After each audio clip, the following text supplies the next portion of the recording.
All right, everyone, we're going to go through a quick rundown of the new setup for the Airway carts and the crash carts, going over the first 3 drawers. First of all, I'm going to open both of them to show you the similarities. The only difference between them may be the tray configuration. So first of all, we'll go over the Airway cart. On the upper left corner here, you're going to find your tubes.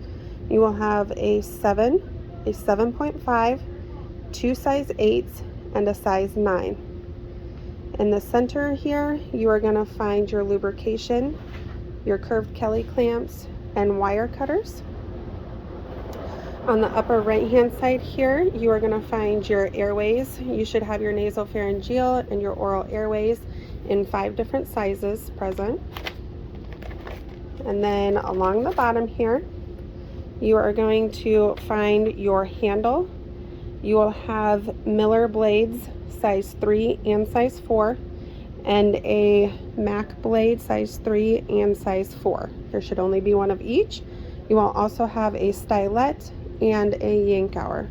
Keep in mind that the Airway carts are meant to be a single patient use. However, we understand that there are emergencies where multiple patients may need to be intubated before you can get it restocked. So there are multiple tubes. The number 8 was the most common. We would just cleanse the handle in between patient uses if that was the case.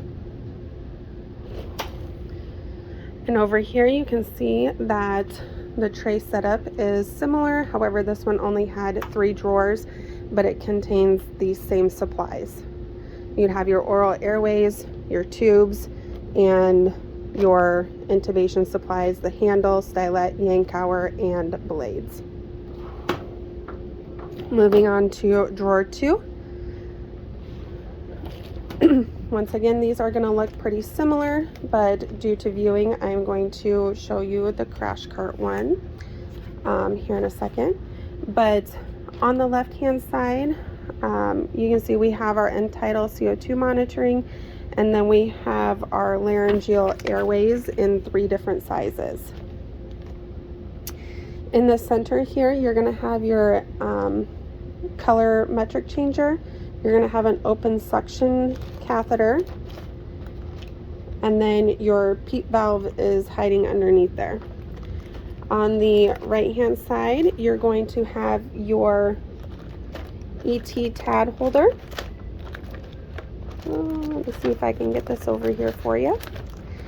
And then another pair of hemostats or Kelly clamps.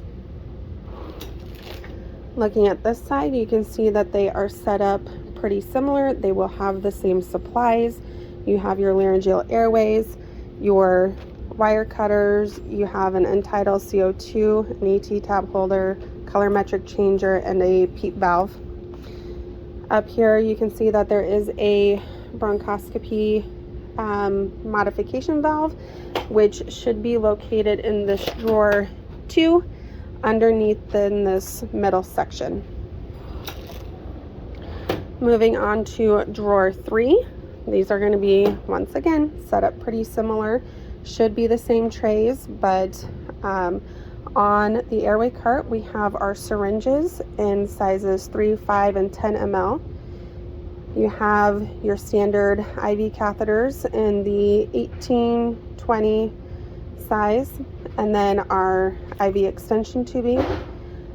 In the top here, we have our 18 and 25 gauge needles. Below that, we have our alcohol swabs and medication labels. And then down here in the corner, we have our IV to draw out medications. We have PosiFlows and then our filter needles. And in this drawer below this page, we do have filter straws. If you can see them there. In this center part here, we do have the 50 ml Luer lock syringes and our additional specialty size catheter, IV catheters. So your 22 gauge, 24. Up here, we have our IV dressing kit, and then on the far right, you'll have your saline flushes. On this side, you can see that for the crash cart, that third drawer is set up the same with the addition of monitor paper for the defibrillators. And that is where the similarities end for the two carts. You do still need to put a lock on your crash cart after you have used it. It still contains medications.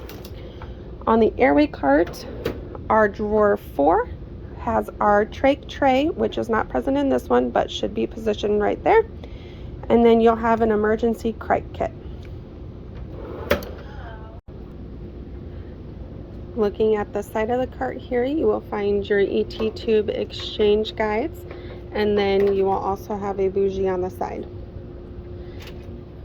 Because there are no medications stored in it, once again, you're going to get those medications out of your Pyxis under intubation kit and only remove the medications that you are going to need. Make sure to put in that order afterwards and do proper documentation for that. Continuing through the remaining drawers of the crash cart, in case you are interested. Moving on to drawer 4, there will be your IV supplies, your fluids, and tubing. On to drawer 5, this is where your medications will be. This one is empty because it has not been sent to pharmacy yet. And then the last drawer in the crash cart is going to be your suction supplies. So your canister, an OG, the syringe that goes with that, a glass suction or evacuation canister, some regulators, pressure tubing, Doppler jelly, gauze, a scalpel, scissors, and piggyback tubing as well. Keep in mind that with the new defibrillators, once you move the new monitor over to the top of your new crash cart, make sure to plug into a new pair of defibrillator patches. The crash cart, like I said previously, will still need to be locked before and after use because there are medications in it. The Airway cart will also need to be locked simply because there are sharps inside of your drawers.